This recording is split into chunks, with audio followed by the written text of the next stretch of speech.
அண்ணா வணக்கங்க. வணக்கம் பொன்னுசாமி. உங்களுக்கும் உங்கள் தோட்ட நேயர்களுக்கும் வணக்கம். அப்புறம் ஆக்சுவலாக தென்னைக்கு நிறைய பேர் கேட்டிருந்தாங்க.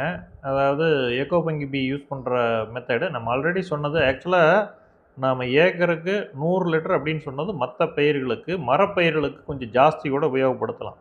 சரி. ஏன்னா ஒரு சில பேர் 600 லிட்டர் அடிக்கிறாங்க, 800 லிட்டர் அடிக்கிறாங்க. மாமரத்துக்கெல்லாம் பார்த்தீங்கன்னா 3 பேரல் கண்டிப்பாக ஒரு 600 700 லிட்டர் அடிச்சிடுறாங்க. அந்த மாதிரி இருக்கிறீங்க, அதுக்கு தகுந்த மாதிரி பெருக்கிக்கங்க. சரிங்களா? சரி. இப்போ எனக்கு வேற ஒருத்தர் ஒரு மெசேஜ் கொடுத்து இந்த மாதிரி ஒரு நாளில் கிளியர் பண்ணுறாங்க, 2 நாள் மெசேஜ், நம்ம மற்றது எதுவுமே கம்பேர் பண்ண விரும்பல. சரிங்களா? அது நல்லா, அதை விட இது பெஸ்ட்டு அப்படி எல்லாம் எந்த கம்பேரிசனுக்கு நான் போக விரும்பல. சரி. பட் என்னென்னா இதனோட பெரிய ப்ளஸ்ஸே என்னென்னா, ஒன்று வேணால் உறுதியாக சொல்லிக்க முடியும். நீங்கள் ஏன்னா யாரை வேணால் எது வேணால் கொண்டு வந்து கொடுக்கலாம். இந்த அளவுக்கு சீப்பாக, சீப் மீன்ஸ் ரேட்டு, புரியுதுங்களா? குவாலிட்டி ஹையஸ்ட்டு தான். இந்த அளவுக்கு ரேட் குறைவாக யாராலையும் கொடுக்க முடியாது. ரீசன் என்னென்னா, நீங்கள் ஒரு பாக்கெட் வாங்குறதுக்கு முதல் செலவு மட்டும்தான். அதுக்கப்புறம் நீங்கள் பேரல் வாங்குறது உங்களோட இன்வெஸ்ட்மெண்ட். சரிங்க. ஒரு ஏக்கருக்கு உங்களுக்கு ஆகக்கூடிய செலவு 100லிருந்து 150 ரூபாய்க்குள்ளே மட்டுமே தான் ஆகும் ப்ரிப்பேர் பண்ணுறதுக்கு. இந்த அளவுக்கு லோ காஸ்ட் வந்து யாராலையும் தர முடியாது. கிட்டத்தட்ட கடவுள் மாதிரி இந்த டைமில் கொண்டாந்து கொடுத்துருக்காரு. எல்லாரும் உபயோகப்படுத்திக்கங்க.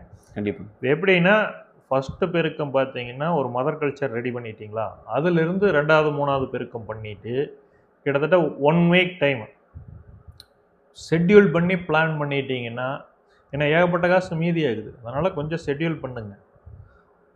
ஒரு ஏக்கருக்கு ஒரு 600 லிட்டர் அடிக்கிறீங்கன்னா குறைஞ்சது ஒரு 500 லிட்டராவது எக்கோ பங்கி பி இருக்கணும். டைரெக்டாக ஸ்ப்ரே பண்ணுங்கள். மீதி 100 லிட்டர் ஓடபிள்யூடிசி யூஸ் பண்ணாலும் சரி, அல்லது தண்ணி கலந்துக்கிட்டாலும் சரி. சரிங்களா? கலந்துக்குங்க. இல்லை காடா கோமுத்ரா கலந்துட்டாலும் சரி. நான் சொல்ல வர்றது 7 நாளைக்குள்ளே இருந்தால், 15 நாளைக்கு முள்ளே இருந்தால் பாதிக்கு பாதி காடா கோமுத்ரா ஓடபிள்யூடிசி மிக்சரை வந்து யூஸ் பண்ணிக்கங்க. சரிங்களா? அதாவது இதனோட மெயின் பர்பஸே ஒரு 600 லிட்டர் அப்படியே ஸ்ப்ரே பண்ணுங்கள். சரிங்களா? 7 நாளில் இருந்தால் நீங்கள் சும்மா ஜஸ்ட்டு கொஞ்சம் மட்டும் ஒரு 20% டைல்யூஷன் மட்டும் பண்ணால் போதும். அப்படியே அடிச்சு விடுங்க. அதாவது ஒரு தடவை 2 தடவையிலேயே உங்களுக்கு தெரிஞ்சிடும் எவ்வளோ டைல்யூஷன் ரெகுலராக கொடுக்கலாம் அப்படிங்கிறது. கீழே வந்து 200லேருந்து 300 லிட்டர் முதல் கொடுத்துருங்க. சரிங்களா? கீழே வந்து வழி பாசனம் ட்ரிப்பாக இருந்தாலும் சரி, வாய்க்காலாக இருந்தாலும் சரி, நீங்கள் கீழே கொடுத்துருங்க. இதுதான் ப்ரொசீஜர். ஃபஸ்ட்டு வந்து பார்த்தீங்கன்னா இந்த மெத்தடை நீங்கள் ஃபாலோ பண்ணுங்கள். அதுக்கு மேலே நீங்களே பார்த்தீங்கன்னா நிறைய சொல்லுவீங்க. எப்படிங்களா, இப்படி பண்ணலாம், இம்ப்ரவைஸ் பண்ணுறான் அப்படின்னு சொல்லிட்டு. அப்புறம் இன்னொன்று, தயவு செய்து கெமிக்கல் இருக்கு இல்லைங்களா, கெமிக்கலை உபயோகப்படுத்தாதீங்க. அதாவது தயவுசெய்து கெமிக்கல் வேரில் கட்டுற வேலையை மட்டும் பண்ண வேண்டாம். அதுக்கு காரணம் என்னென்னா, அந்த மாதிரி நிறையா பண்ணி தான் அது என்ன ஆகுதுன்னா, வெள்ளை பூச்சி அழிக்கக்கூடிய பேரசைட் ஒட்டுண்ணியெல்லாம் இருக்குது இல்லைங்களா. அதாவது ஒரு பூச்சியை கண்ட்ரோல் பண்ணுறதுக்கு இன்னொரு பூச்சி இருக்கும். சரிங்களா? அதை வந்து நம்ம முழுசு அழிச்சிட்டங்காட்டி தான் இப்போ ரொம்ப ரொம்ப பெரிய ப்ராப்ளமே. என்னென்னா, நீங்கள் வந்து ஒரு குழுவாக போய் அக்ரிகல்ச்சர் யூனிவர்சிட்டி, நாங்கள் அப்படி தான் வாங்கிட்டு வந்து கட்டினோம். முதல்ல இப்போ எனக்கு பெரிய அளவில், எங்கள் ஏரியாவில் பெரிய அளவில் தொந்தரவு இல்லை. என்னென்னா, அப்போ என்ன பண்ணேன்னா, எங்கள் காட்டுக்கு மட்டும் இல்லை, பக்கத்தில் இருக்கிற சுற்றி இருக்கிற எல்லா தென்னை மர தோட்டத்துக்கும் தோப்புக்கும் அதை போய் ரெடி பண்ணோம். அங்கேயே இருந்தோம். இதெல்லாம் ஒரு 3-4 வருஷத்துக்கு முன்னாடி நடந்த விஷயம். சரிங்களா?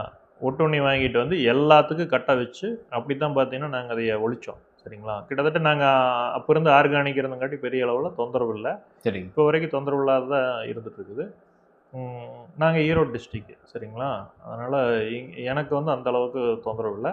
பட் என்னென்னா, இங்கே கெமிக்கல் யூஸ் பண்ணி அந்த பேராசைட்டை பூரா கொன்னதுனால தான் பிரச்சனை. ஒட்டுண்ணியை பூரா கொன்னது தான் பிரச்சனை. கெமிக்கல் யூஸ் பண்ணாமல் முடிஞ்ச அளவுக்கு ஆர்கானிக்காக இருக்கிறதுல இது ஒரு மிகப்பெரிய சௌரியம்.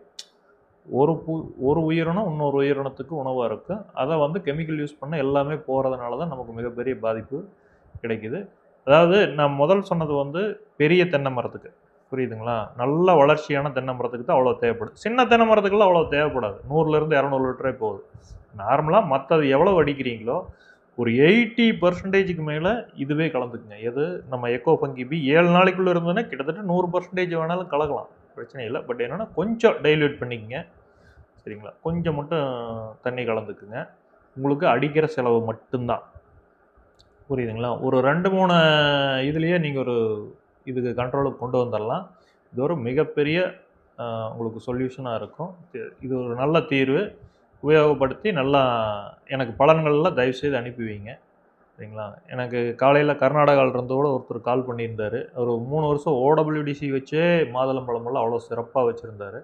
அதனால் இதனோட பலன்களெல்லாம் நம்ம தமிழ்நாட்டிலேருந்து வரணும்னு எதிர்பார்க்குறோம். சரிங்களா? தயவுசெய்து இதை உபயோகப்படுத்தி எனக்கு பலன்களை அனுப்பி வைங்க. சரிங்களா? ஆக்சுவலாக இது ஒரு முக்கிய அறிவிப்பு அப்படின்னு சொல்லிடலாம். என்னென்னா, சரிங்க, அடுத்த ஒரு வாரத்துக்குள்ளே நாம் வந்து இந்த ஓடபிள்யூடிசி ஏன்னா ரொம்ப நாளாக சொல்லிட்டு இருக்கிறோம் இல்லையா? ஆமாம். இந்த நிறைய சூழ்நிலை காரணமாக தான் தள்ளி போச்சு. சரிங்களா? அதை வந்து நம்ம இப்போ ஒன் ஸ்ட்ரோக்கில் ஒரு மராத்தான் சீரீஸ் மாதிரி போகுது. கிட்டத்தட்ட ஒரு 7-8 வீடியோ கண்டினியூஸாக வரப்போகுது. இது என்னென்னா, ஓடபிள்யூடிசி யூஸ் பண்ணி என்னென்ன ப்ராடக்ட் ரெடி பண்ணலாம், என்டபிள்யூடிசி யூஸ் பண்ணி என்னென்ன ப்ராடக்ட் ரெடி பண்ணலாம், இதெல்லாம் தெரிஞ்சதுனா தான் நம்ம ஒவ்வொரு பயிருக்கும் தனித்தனியாக சொல்ல முடியும். சரிங்களா? ஒவ்வொரு பயிருக்கும் கன்ஃபார்மாக சொல்லிடலாம். ஃபஸ்ட்டு வந்து இது பேஸ் ப்ராடக்ட் எப்படி ரெடி பண்ணுறது அப்படிங்கிறது இருக்குது. அப்புறம் இன்னொரு விஷயம் என்னென்னா, இப்போ வந்து நிறைய கஸ்டமர் ப்ராடக்ட் வாங்கிட்டாங்க. அவங்க ஒவ்வொன்றும் பர்சனலைஸ்டு சர்வீஸ் வேணும்னு எதிர்பார்க்குறாங்க. புரியுதுங்களா? முதல்ல இருந்து வாங்கிட்டு இருந்தாங்கன்னா, ஃபஸ்ட்டு கஸ்டமர் 10 பேர் இருந்தாங்க, 100 பேர் ஆனாங்க, 200, 300 இப்படி அதிகமாகிட்டு இருக்கிறப்போ சரி, நமக்கு என்னென்னா எல்லா காலையும் அட்டன் பண்ண முடியாது. வாட்ஸ்அப்பில் போடுங்க, நம்ம பதில் சொல்கிறோன்னா விட மாட்டேங்கிறாங்க.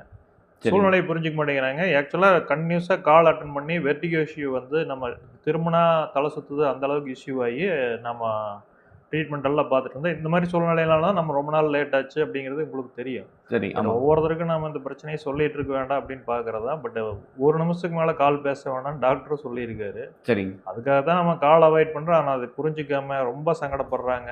ஒரு சில பேர் சாபமெல்லாம் விடுறாங்க. பொருளை விற்றுட்டு நீ இப்படி போனீங்கன்னா எப்படி அப்படி இப்படின்னு. நாம் ஒரு ப்ராடக்ட் சேல் பண்ணிட்டு இது இவங்க வந்து வருஷ கணக்கில் யூஸ் பண்ண போகிறாங்க. நம்ம வருஷம் முழுசு சர்வீஸ் கொடுத்துட்டு இருந்தோம்னா நம்ம எதையுமே பார்க்க முடியாது. கரெக்டாக? கண்டிப்பாக. அவங்களுக்கு வந்து நம்ம எந்த சந்தேகம்னாலும் சரி, வாட்ஸ்அப்பில் ஒரு வாய்ஸ் நோட் போட்டால் நம்ம தீர்க்காமல் இருந்து அப்புறம் குறை சொல்லலாம். எதுவாக இருந்தாலும் சரி பார்த்துட்டு அன்னைக்கு ஈவினிங்கே கிளியர் பண்ணுறோம். அதுக்கு நடுவில் மற்ற பக்கம் மற்றவங்களுக்கு எல்லாம் கம்பேர் பண்ணுறாங்க. அவர் அவ்வளோ பெரிய குரூப்பில் அத்தனை பேரை ஹேண்டில் பண்ணுறாருன்னு. அவங்களும் வாட்ஸ்அப்பில் வாய்ஸில் தான் இது பண்ணுறாரு ஒழிய பர்சனலைஸ் சர்வீஸ் யாரும் கொடுக்க முடியாது. கண்டிப்பாக. கரெக்டுங்களா? அதை தயவுசெய்து மக்கள் புரிஞ்சுக்கணும்.